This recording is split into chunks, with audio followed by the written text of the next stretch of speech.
I'm not going to storm out of here, Catch. And I'm not going to admit that you got Barbara Novak to fall in love because I'm not Barbara Novak. There is no Barbara Novak. And I didn't fall in love with Zip Martin.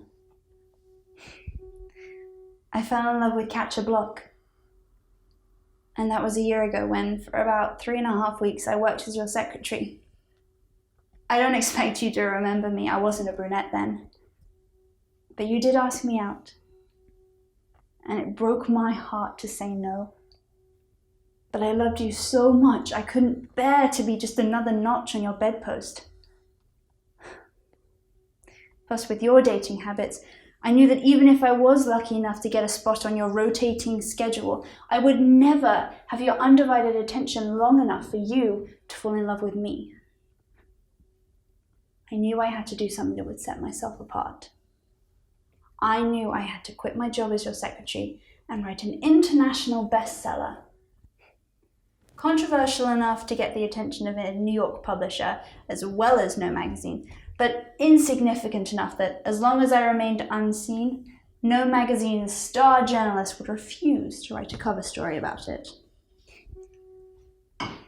I knew that every time we were scheduled to meet up, you would get distracted by one of your many girlfriends and stand me up.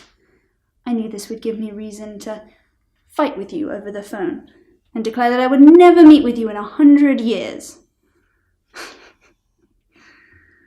Then all I had to do was be patient and wait the 3 or 4 weeks it would take for everyone in the world to buy a copy of my bestseller.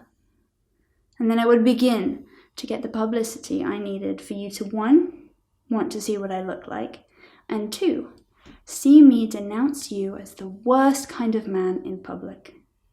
I knew this would make you want to get even with me by writing an expose, and in order to do so, you would have to go undercover, assume a false identity, and pretend to be the kind of man that the kind of girl I was pretending to be would fall in love with. And since I was pretending to be the kind of girl who would have sex on the first date, I knew you would have to pretend to be the kind of man who wouldn't have sex for many dates.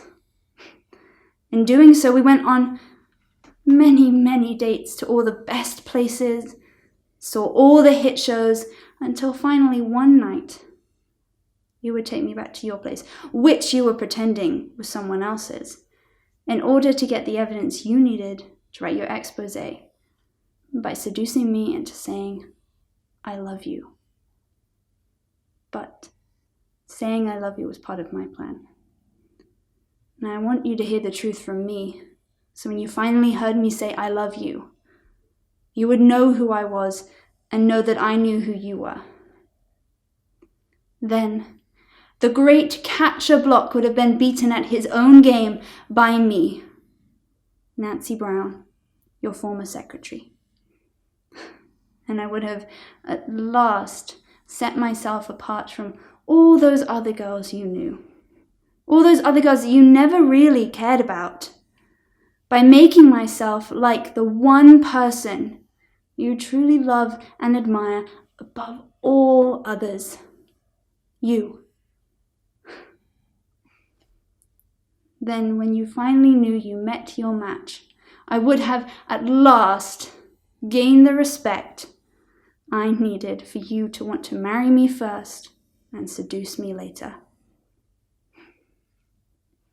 I wanted you to hear the truth from me before you heard it from your private eye.